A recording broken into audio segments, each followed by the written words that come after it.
Hi guys, happy Monday. We're going to be starting Harry Potter and the Sorcerer's Stone today. If you haven't watched the first video of me receiving a letter, then go back to the stream and you can find that there. Okay, but definitely watch that one before this one. So Harry Potter and the Sorcerer's Stone. Today we're going to be doing some pre-reading. Okay, and that's the cover of the book there. Vocabulary, we have sorcerer, assemble, and sympathetic. A sorcerer is a person who claims or is believed to have magic powers, a wizard. Assemble is putting together for a purpose, and it can be people or things. So you can assemble a table, or you could assemble a group of people. Sympathetic, feeling, showing, or expressing sympathy. And sympathy is the understanding between people, it's like a common feeling. So I'm going to read the blurb to you from the back of the book. As I'm doing that, I want you to be thinking about the new characters, that we're introduced to. So Harry Potter's life is miserable. His parents are dead, and he's stuck with his heartless relatives who force him to live in a teeny closet under the stairs. But his fortune changes when he receives a letter that tells him the truth about himself. He's a wizard. A mysterious visitor rescues him from his relatives and takes him to his new home, Hogwarts School of Witchcraft and Wizardry.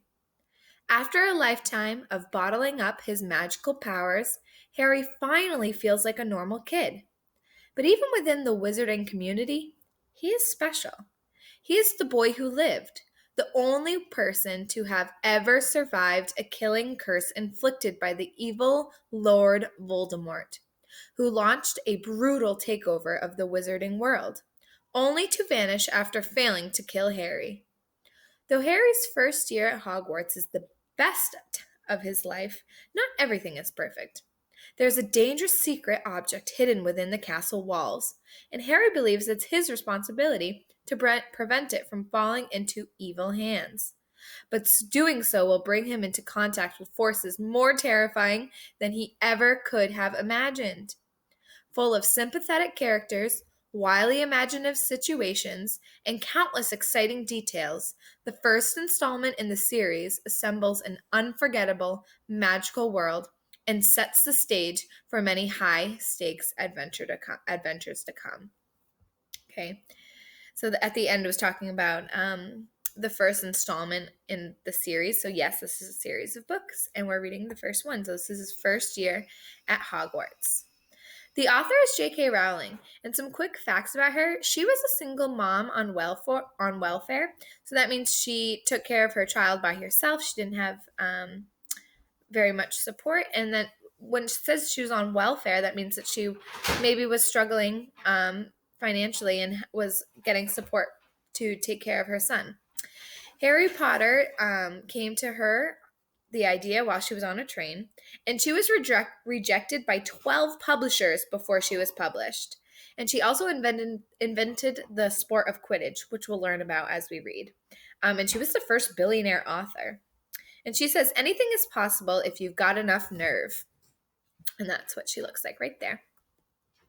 Okay, this book is fantasy fiction, and fantasy fiction is a genre of writing in which the plot could not happen in real life, or at least as we know it, life as we know it. We know in an epic fantasy that it's a fantastical place. In this book, we're going to see a regular setting, like the world like that we live, and then also a fantastical setting, Hogwarts.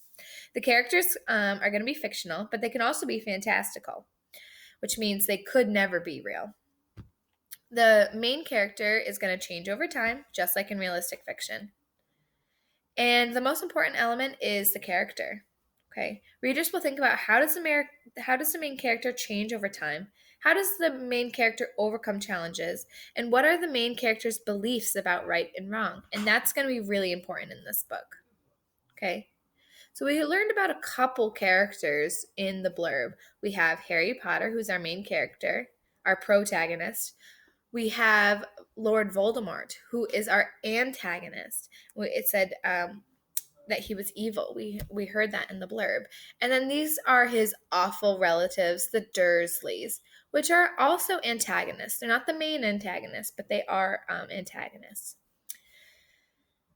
And that's it. So tune in tomorrow and we're going to be reading chapter 1. I am so excited.